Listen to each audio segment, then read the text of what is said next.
If you want to replace an uploaded file or make changes to its metadata, go to the Document Library tab of your CFT and click on the document you want to edit. In the section marked Files at the bottom of the page, you'll see the files that are associated with this document. Now click on the Edit icon to the left of the file you want to modify.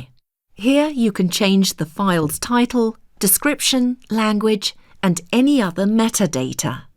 You can also upload a new file to replace the existing one. Please be aware that uploading a new file deletes the old one.